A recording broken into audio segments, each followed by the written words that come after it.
मैं Shaukat Hussain Mir, Jammu Kashmir people's movement का एक कोर सदस्य होने के नाते आज हमने जम्मू कश्मीर पीपल्स मूवमेंट के ऑफिस में जो बाबा साहब भीमराव अम्बेडकर साहब का जो दिन है इसको मनाने का एक स्टेप लिया है। तो आज इसी को मंजर आम पे लाने के लिए, इसी को आम करने के लिए हमने आज का ये दिन जो है एक अहम तरीके से मुनक्किद करने का सोचा है। देखिए, अगर हम आज का जो सिनेरियो है इसको भी देखें और आज से 50 या 60 साल पीछे चले जाएं तो कहीं ना कहीं लैक ऑफ एजुकेशन रहता था हमारे इंडिया को लेकर, हमारे हिंदुस्तानी लोगों को लेकर। मगर उस हालात में भी, उस दौर में भी एक इकोनॉमिस्ट बनना, एक प्रोफेसर बनना और एक लॉयर बनकर उभर कर आगे आना, ये बहुत बड़ी बात थी। ये एक बहुत ही इंटेलिजेंट इंसान थे जिन्होंने तरह तरह की जो बातें थी या फिर तरह तरह के जो स्टेप्स थे जिन्होंने हमें इंडिपेंडेंस की तरफ एक रास्ता दिखाया, हमें आज़ादी का जो रास्ता है वो दिखाया। उसमें बहुत बड़ा हिस्सा रहा इनका।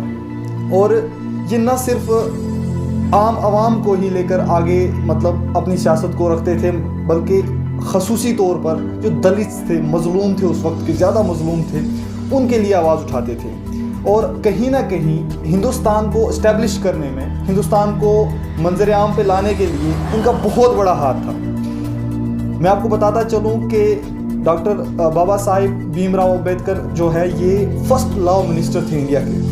और उस वक्त में इनके अंदर इतनी काबिलियत थी कि इनको कांग्रेस की तरफ से ऑफ़र किया गया कि आप जो हमारे कॉन्स्टिट्यूशन की ड्राफ्टिंग कमेटी है उसका आप चेयरमैन बने। और आप देखेंगे आज हमारा पूरा मुल्क जो है उस आइन की किताब को अपना सहारा बनाता है, उसके बेसिस पर अपनी हर चीज़ को चलाता है या फिर उसके बेसिस पर हर राइट, हर हक मांगता है।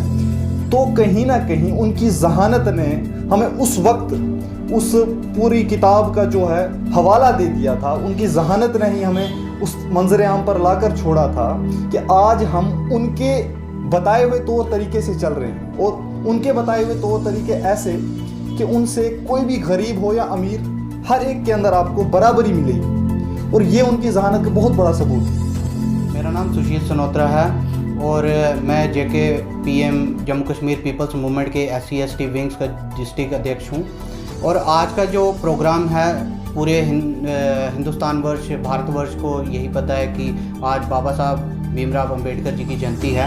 और उसी के उपलक्ष्य में हमारी पार्टी ऑफिस में भी हमने एक कार्यक्रम रखा हुआ था जिससे हम उनकी जो जीवनी है, उनके जो सेक्रीफाइस हैं, उनकी जो जीवन गाथा है, उनको उनके ऊपर प्रकाश डाल रहे हैं। और आज यहाँ पे इकट्ठा होने का एक ही मकसद है कि जो बाबा साहब के बताए हुए रास्ते हैं, जो आइन में, हमारे संविधान में लिखे हुए, जो उन्होंने एक संविधान तैयार किया था हमारा, जो कि बहुत बड़ी बात थी उस टाइम के लिए भी। और आज हमारा पूरा देश उसी आइन के नीचे काम कर रहा है। और उनके बताए हुए रास्ते पे चलने के लिए हम सभी को प्रेरित करते हैं। और जैसे कि मैं थोड़ा उनके जीवन पे प्रकाश डालने की कोशिश करूँगा कि उनका जन्म 14 अप्रैल जो कि आज की तारीख और सन 1891 में हुआ था और मध्य प्रदेश में एक महार फैमिली में हुआ था। और उनकी जो लाइफ थी, जो उनकी ज़िंदगी थी, एक बहुत ही सरल सिंपल तरह की ज़िंदगी थी जिसमें उन्होंने बचपन से ही कुछ डिस्क्रिमिनेशन तरीके की चीज़ें फेस की। और बाद में वही जो चीज़ें हैं उनको एक अच्छी शिक्षा ग्रहण करने के लिए प्रेरित करती गई।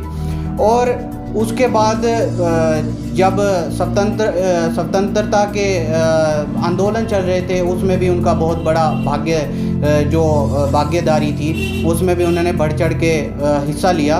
और जब उनका ये जो फाउंडिंग मेंबर्स थे इंटरनेशनल लेबर पार्टी के भी वो रहे हैं। और साथ में उनका यही है कि उनको फर्स्ट लॉ मिनिस्टर, जैसे मेरे भाई शौकत साहब ने बताया, कि वो भी नियुक्त किया गया था। और साथ साथ में जो उन्होंने हमारा जो संविधान है, हमारा कॉन्स्टिट्यूशन है, वो फ्रेम किया, जिसको बनाने के लिए 2 साल 11 महीने और 18 दिन लगे। और आज का यही मकसद है कि हम बाबा साहब के जो बताए रास्ते हैं उनके ऊपर चलें। हमारे जो भी उन्होंने बताया है, शिक्षा ग्रहण करना, आगे बढ़ना, अगर हम शिक्षा ग्रहण करेंगे, आगे बढ़ेंगे, तो यही हमारा सबसे बड़ा ब्रह्मास्त्र है। इससे हम अपने देश को प्रगति की तरफ, उन्नति की तरफ लेके जा सकते हैं। जय हिंद, शुक्रिया। मेरा नाम कामरान अहमद है। मैं JKPM पुंछ बॉडी का एक फाउंडिंग मेंबर भी हूँ और कोर मेंबर भी हूँ। मैं बाबा साहेब के बारे में शुरू करने से पहले एक शेर से शुरू करूँगा।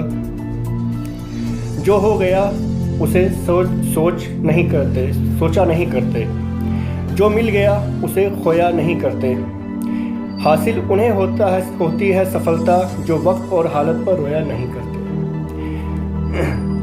बाबा साहेब अम्बेडकर के बारे में मेरे दोनों शौकत भाई और सुशील भाई ने पहले ही बहुत कुछ बता दिया है। मैं चंद बातें जो उनके करियर के हवाले से वो मैं आप सबके सामने रखना चाहूँगा।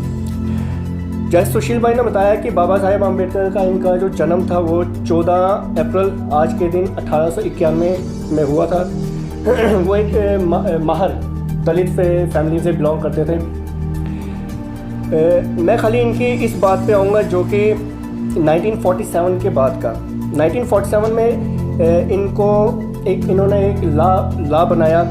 इनको लॉ मिनिस्टर ऑफ गवर्नमेंट का इनको एक सदस्य चुना गया। लेकिन 1951 में कुछ रीजंस की वजह से इन्होंने वहाँ से रिज़ाइन कर दिया। 1951 में इन्होंने रिज़ाइन किया क्योंकि कुछ गवर्नमेंट में कुछ इश्यूज हुए थे जिसकी वजह से इनको रिज़ाइन करना पड़ा। लेकिन आज के टाइम पे हम खाली देखें तो जितने भी लॉज जो हम पढ़ते हैं अपने कानून में, लॉ की स्टडी में, कॉन्स्टिट्यूशन के बारे में जो कुछ पढ़ते हैं, ये हमें बाबा साहेब अम्बेडकर के द्वारा ही मिले हैं, जिसकी वजह से इनको फादर ऑफ कॉन्स्टिट्यूशन भी कहा जाता है।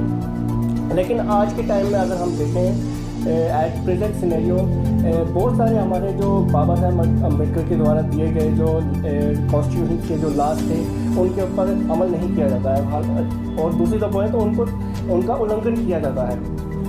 मैं खाली इतनी ही बात कहूँगा कि मौजूदा सरकार से भी, जैसे हम हर साल बाबा साहब का जहाँ पे जन्मदिन मनाया जाता है यहाँ पे, इसी तरह बहुत सारी चीज़ें ऐसी हैं जिनको हम नज़रअंदाज करते हैं, तो उसको नज़रअंदाज ना किया जाए। और अंत में मैं सबको एक बार फिर से बहुत बहुत मुबारकबाद देता हूँ बाबा साहब अम्बेडकर के जन्मदिन पे।